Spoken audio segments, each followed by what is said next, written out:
किसी के पल्ले कुछ नहीं है, हमारे गांव का कोई पूंज नहीं पाड़ सकता। ठीक है, ये गलतफहमी निकाल दे यहाँ का प्रशासन भी, यहाँ की सरकार भी। को बनाती कौन? जनता बनाती है। ये जनता जनार्दन की आवाज़ है, इसको दबाया ना जाए। लोकतंत्र में सबको बोलने का अधिकार है, सबको धरना देने का अधिकार है, सबको प्रदर्शन करने का अधिकार है। वे थे क्या है? एक टूटी खोलने वाला, एक प्लम्बर का काम करने वाला, एक बिजली की तार जोड़ने वाला। क्या हमने इनके को कमीशन रैंक मांग लिया क्या इनसे? एक गरीब परिवारों से लगी हुई, किसी सरपंच का बच्चा थोड़ा लग रहा था, किसी जेलदार का पोता थोड़ा लग रहा था।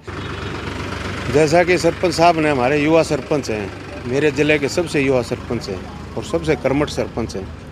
इनकी सहनशीलता की परीक्षा ले रही है सरकार।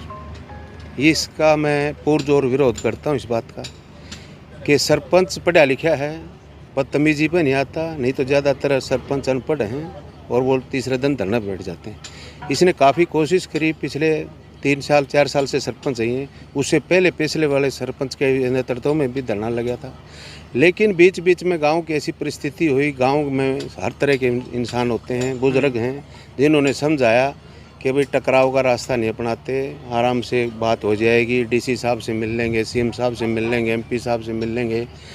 दुर्भाग्य की बात मैं आपको बता देना चाहता हूं कि हमारा जो गांव है वो राजनीति का शिकार हो गया। खुले मन से बताना चाहता हूं, किसी के पल्ले कुछ नहीं है, हमारे गांव का कोई पूंज नहीं पाड़ सकता।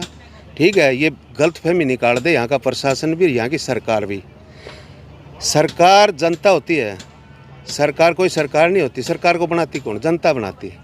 ये जनता जनार्दन की आवाज़ है, इसको दबाया ना जाए। लोकतंत्र में सबको बोलने का अधिकार है, सबको धरना देने का अधिकार है, सबको प्रदर्शन करने का अधिकार है। कौन दबा रहा है? किस प्रकार की आवाज़ दबा रहा है? आपके सामने है, पत्रकार हैं, आप रोज़ाना खबरें छापते हैं, रोज़ाना देखते हैं। पिछले 6 साल से, ये 5 साल हो गए, 21 में धरना दिया था पहली बार। उस टाइम हम सर्विस में होते थे, हमने भी देखा है कि ये जो हमारा गरीब परिवारों से बच्चे लगे हुए थे, क्या है? एक टूटी खोलने वाला, एक प्लम्बर का काम करने वाला, एक बिजली की तार जोड़ने वाला। क्या हमने इनके को कमीशन रैंक मांग लिया क्या इनसे?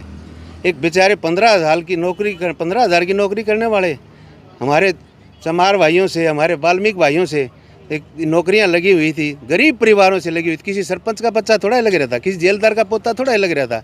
ये सरकार कहती है हम हरियाणा एक, हरियाणा भी एक। कहाँ ये नारा चरितार्थ? हमारे इन 7 बच्चों की नौकरी छीन के ये वीसी यहाँ रहना चाहती है क्या? जीना आराम कर देंगे, यहाँ रास्ता ब्लॉक कर देंगे। ये चेतावनी समझ लेना इस बात को। पत्रकारों के माध्यम से हम आपको बताना चाहते हैं सरकार को कि आप आए दिन कहीं न कहीं पंगा करवाते रहते हैं। अभी ताज़ा पंगा जो झांसी जिले में आपने देखा होगा, 62 दिन में सुलझ में आया है, केंद्रीय मंत्री ने हस्ताक्षर करना पड़ा।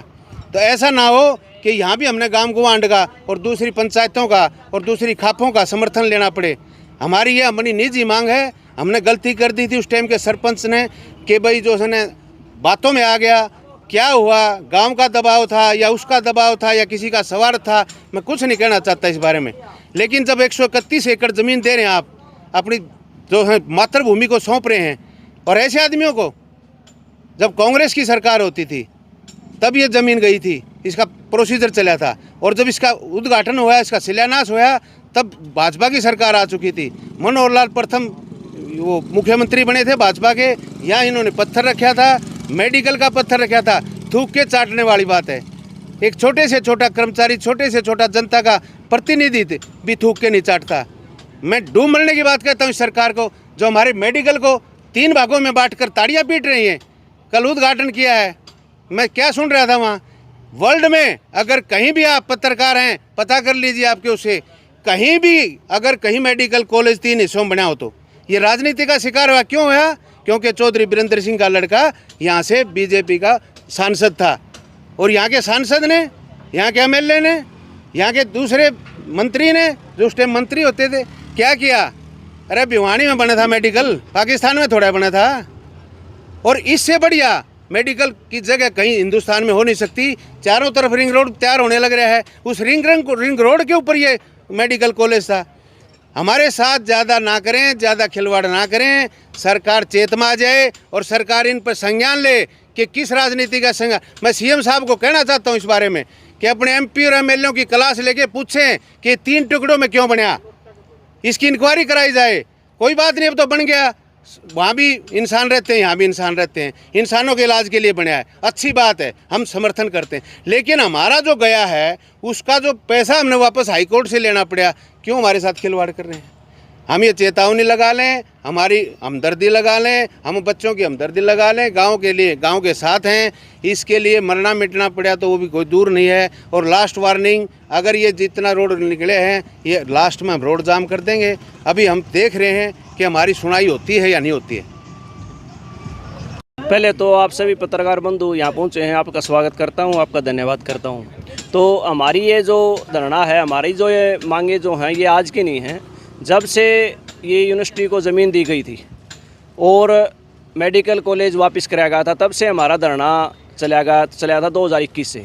लेकिन बीच में कुछ इस प्रकार से व्यवस्थाएं बनी रही कि भी हमने धरना को थोड़ा थोड़ा स्थगित करना पड़ा था। आज कल गांव इकट्ठा होया, ग्राम सभा हुई, इसमें यह फैसला लिया गया कि इस बीच हमने जो है ना, हमारे जो भी नुमाइंदगी करने वाले हैं, भाई स्थानीय विधायक हैं, स्थानीय एमपी हैं, उनसे मिल की कोशिश करी कि इस मामले को सुलटा लिया जाए। हमने बार बार उनसे मुलाकातें करी, गांव की कमेटी गई, पंचायत गई, एक भी गांव की ये मांगे हैं और इनको पूरा कराया जाए, मुख्यमंत्री से मिल के ये काम हमारा कराया जाए। लेकिन कुछ इस प्रकार से रहा कि भी हमारी मुलाकात मुख्यमंत्री से वो नहीं कराना पा रहे। अब गाँव ने ये फैसला लिया है कि भाई हमारी मांगों के लिए हम फिर से पुरजोर से धरना देंगे। हर प्रकार की जो भी संवैधानिक हमारी तरीके हैं, उन तरीक़ों से जो है ना, हम अपना धरना प्रदर्शन करेंगे और हमारी मांगे मनवाएंगे। हमारी मुख्य मांग जो है वो प्रेमनगर गांव ने 131 एकड़ ज़मीन चौधरी बंशीलाल यूनिवर्सिटी के लिए दे रखी, फ्री दे रखी है।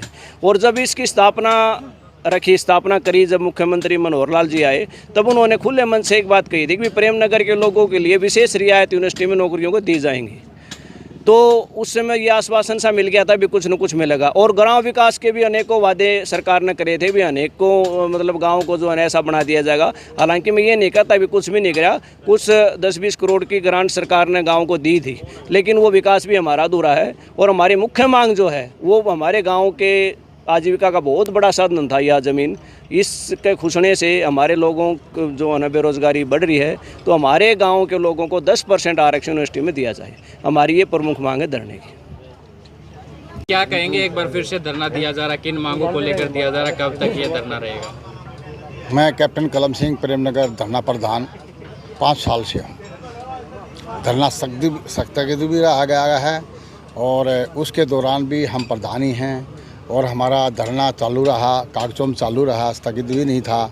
हम डेली बैठते थे, 10 आदमी 5 आदमी हमारे धरने के ऊपर बैठते थे। क्यों बैठते थे और अब क्या हम क्यों बैठते थे? क्योंकि सबसे पहले तो हमारा मेडिकल कॉलेज से जो न संबंध था, वो तो मेडिकल कॉलेज इन्होंने तोड़ फोड़ के जो न वहाँ ले गए भिवानी। भिवानी ले जाने के बाद में अगर मैं आज आपको ये बताऊं कि भिवानी हमारा जो सिविल हॉस्पिटल होता है उसके साथ में ही जो है ये कॉलेज बना दिया गया। हमारा सिविल भी डॉक्टर का भी जो मार्जिन ख़त्म हो गया कि हमारे बच्चे जाते हैं तो वो पूरे दूसरे बिल्डिंग में जाते हैं, कभी उधर जाते हैं कभी उधर जाते हैं। बहुत जो है ना बुरा किया है हमारे साथ में।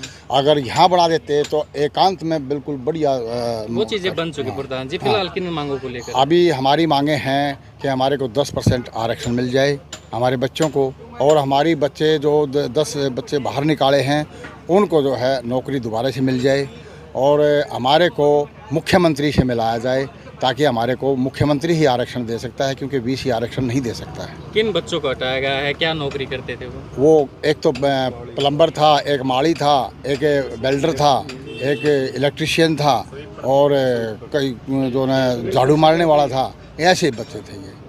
तो अभी हमारे को जो है ना बच्चे आए सभी और दोबारा से जो है ना मेरे को बोले कि प्रधान जी हमारे लिए कुछ करो।